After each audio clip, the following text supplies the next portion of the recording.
வேப்பிலைக்காரியாய் உன் வீடு தேடி உன் காலி வந்துவிட்டேன். என் தங்கமே, என் அருளால் உன் பிரச்சனை தீர்ந்து நீ நலமாக வாழப்போகிறாய்.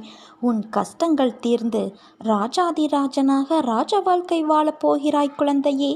என்னை நம்பியவர்களை நான் என்றுமே கைவிட்டது கிடையாது. உன் விரதத்தை நான் ஏற்றுக்கொள்வேனா என்ற சந்தேகம் சிறிதும் இல்லாமல் உன் விரதத்தை நீ தொடர்ந்து செய் குழந்தையே. உன்னுடைய இந்த விரதம் நிச்சயமாக உனக்கு பலன் தரும். விரத காலத்தில் மனதை மகிழ்ச்சியாக வைத்துக்கொண்டு என் நாமத்தை ஜபித்து கொண்டு இரு. உனக்குள் என்னுடைய சக்தி வந்து சேரும். நீ எதற்காக விரதம் இருக்கிறாய் என்பதை நான் அறிவேன். அது உன்னை விரைவில் வந்து சேரும். உடலும் மனதையும் தூய்மையாக வைத்துக்கொண்டு என் நாமத்தை ஜபித்து கொண்டே இரு. உன்னிடம் ஒன்றை நான் சொல்ல வேண்டும். உன் வாழ்க்கையில் எப்போதுமே முன்னே இருப்பதை மட்டும் கவனி. உன்னை பின்னோக்கி இழுக்கும் எந்த ஒரு விஷயத்தையும் யோசித்து பார்க்காதே. பார்த்தால் உன்னால் முன்னே இருக்கும் வழியை பார்க்கும் தருவாயை நீ தவற விடுவாய். உன்னிடம் ஒரு குறை இருக்கிறது. எல்லாவற்றிலும் மிகவும் யோசித்து அதை பெரிதாய் நினைத்து புழுங்கிக் கொண்டு உன்னை நீயே காயப்படுத்திக் கொள்கிறாய். அதை தவிர்த்து வா. உன் கர்வம் ஆணவத்தை தூர எறி. உனக்கு நிச்சயம் வெற்றி கிடைக்கும். உன்னை புரிந்து கொள்ளாமல் உன்னை பற்றி ஒன்றுக்கு இரண்டாக பேசியவர்களின் உண்மை முகத்தை நீ பார்த்தாயா? அவர்களிடமிருந்து விலகி செல். அவர்கள் அப்படித்தான் என்று தெரிந்த பிறகு அவர்களை நம்பி உன் நிம்மதியை நீ இழந்து விடாதே. அவர்களை என்னிடம் விட்டுவிடு. நம்பிக்கை துரோகம் செய்தவர்களுக்கு நான் பாடம் புகட்டுவேன். நீ வருந்தாதே குழந்தையே. அவர்கள் அப்படி பேசினார்கள் என்றால் அது உண்மையாகுமா? எனக்கு தெரியும். என் குழந்தை எப்படி என்று எனக்கு தெரியும். நீ கண் கலங்காதே. அவர்களுக்கு உன் அன்னையான நான் நிச்சயம் புரிய வைப்பேன். கஷ்டங்களும் துன்பங்களும் வருகிறதே என்று நினைத்து வருந்தாதே. அப்படி வருவது எதுவானாலும் அது தீவினை பயனே. அவ்விதமாக கிடைத்து கர்மாவை அளிக்கிறது என்ற ஆத்ம ஞானம் உனக்கு தோன்றினால் அவற்றை பற்றி நீ கவலைப்பட மாட்டாய். உன்னிடம் நான் கேட்பது உன் தன்னிகரில்லாத அன்பை மட்டும்தான். உன் அன்பு மட்டும்தான் என்னை ஜீவனோடு உலாவ விடுகிறது. நீங்கள் அனைவருமே என் கண்ணின் மணியான கண்மணிகள். உங்களில் யார் கண்ணில் நீர் திரண்டாலும் அது என்னுடைய இதயத்தை சுக்கு நூறாக்கி விடுகிறது. நீங்கள் அனைவரும் வாழ்வில் எல்லா நலன்களும் பெற்று வாழ வேண்டித்தான் இரவும் பகலும் இறைவனின் நாமத்தை உச்சரித்து கொண்டுள்ளேன். எந்த தந்தையும் தாயும் தன்னுடைய குழந்தை வீழ்வதை விரும்ப மாட்டார்கள். தலை நிமிர்ந்து வாழ்வதைத்தான் விரும்புவார்கள். நான் உங்களின் அன்னையும் தாயுமானவளும் அல்லவா? நீங்கள் தாழ்ந்து போனால் அது எனக்குத்தானே அவமானம். என்னுடைய பிள்ளைகள் செல்லா காசாக நிற்கிறார்கள் என்ற பேச்சை என்னால் கேட்க முடியுமா? அதனால் நீ எதற்கும் கலங்காதே. தைரியத்தோடு முயற்சி செய். உனக்கு நல்லது நடக்க உன் கூடவே இந்த அன்னை நடந்து வருவேன். இனி வரும் நாட்களில் உன் ஒவ்வொரு செயலிலும் நான் இருப்பதை நீ உணர்ந்து கொள்வாய். சுகத்தில் இறைவனுக்கு சம்பந்தமில்லை. துக்கத்தில் இருக்கும்போது உன் இஷ்ட தெய்வம் யாராயிருப்பாரோ அவர் உனக்கு தாங்கும் சக்தியை இரகசியமாக கொடுப்பார். இறைவன் கருணை வடிவானவர். உன்னிடம் நான் எத்தனை முறை கூறியிருக்கிறேன், உன்னை விட்டு எந்த சூழ்நிலைகளிலும் நான் விலக மாட்டேன் என்று. உன்னை திருத்தியமைக்கவே நான் இவ்வாறு செய்கிறேன். சேற்றில் கல்லெறிந்தால் கரைப்படுவது உனக்குத்தான். அந்த கல்லுக்கும் கரை உண்டு. ஆனால் அதற்கு உயிர் இல்லையே. அதே போலத்தான் உனக்கு வரும் பிரச்சனைகளுக்கும் உயிர் இல்லை.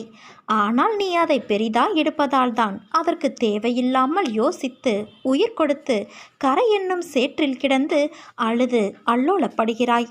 அதனால் கவலை என்னும் சேற்றில் விழாது நடைபோடு.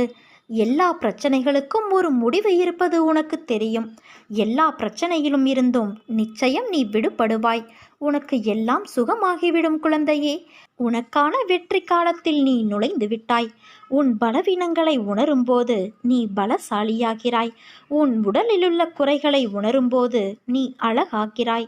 செய்த தவறுகளிலிருந்து நீ பாடம் படிக்கும்போது ஞானமுள்ளவனாகிறாய். என்னிடம் பிரார்த்தனை செய்த பிறகும் பிரச்சனை தீரவில்லை என்றும் இருந்த நிலை அதிகமாகிவிட்டது என்றும் அவசரப்பட்டு முடிவு செய்து விடாதே. கால்களில் தைத்துவிட்ட முள்ளானது கடுமையான வேதனையை தரும். இரவு பகலாக உறங்குவதை கூட தடுக்கும்.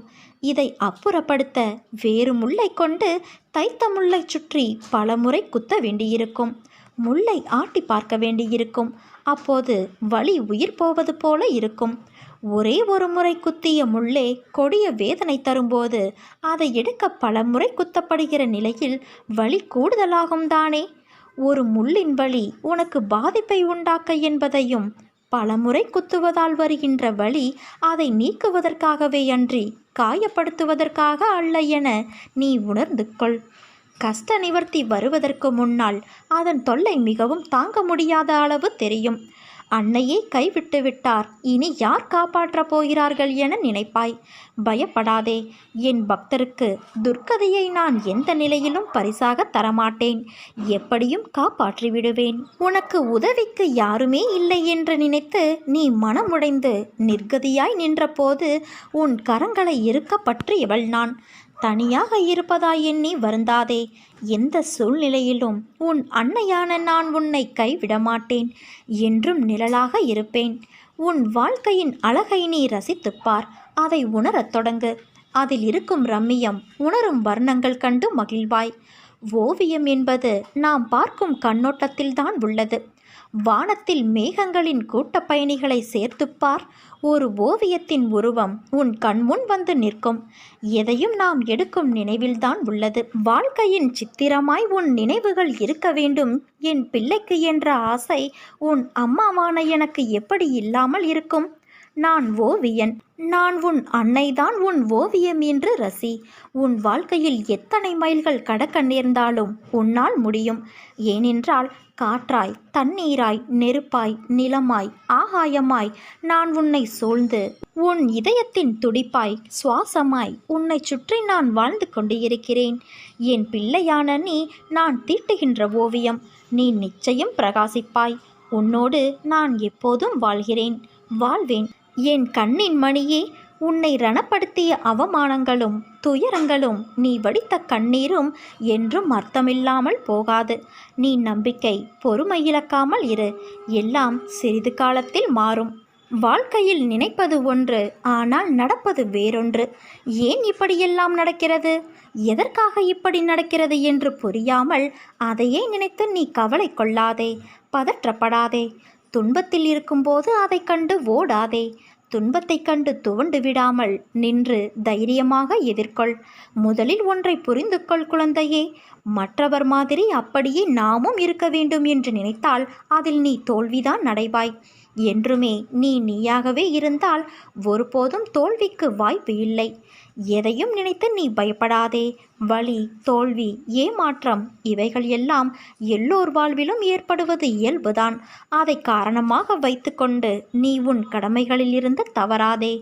முதலில் உன் மனதில் உள்ள எண்ணங்களில் எது சரி எது தவறு என்பதை தீர்க்கமாக முடிவு செய்து அதன் பிறகு செயலில் ஈடுபடு.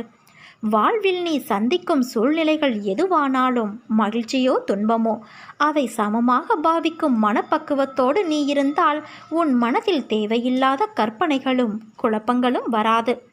இதுவரை தோற்றதையும் நம்பிக்கை இழந்ததையும் ஒரு அனுபவமாக எடுத்துக்கொள். நீ வாழ்வில் முன்னோக்கி செல்ல அது நிச்சயம் உனக்கு உதவி புரியும். வாழ்க்கை என்றுமே வாழ்வதற்கு மட்டுமே. நீ விரும்பிய அனைத்து வளங்களும் உன்னை வந்து சேரும் நாள் வெகு தொலைவில் இல்லை. நல்லதே நடக்கும். என் வார்த்தைகள் மீது நம்பிக்கை வைத்து செயல்படு. உன் அருகிலேயே தான் நான் இருக்கிறேன். உன்னை விட்டு நான் விலகுவதும் இல்லை. உன்னை விலகி போகும்படி உன் அன்னையான நான் செய்வதும் இல்லை. கஷ்ட காலங்களில் தைரியத்தை இழக்காதே. உன்னால் நடக்க முடியாத போது சுமக்க தயாராக உன் அன்னையான நான் இருக்கிறேன் என்பதை நினைவில் வைத்து கொண்டால் வாழ்க்கை பயணம் சுலபமாகும்.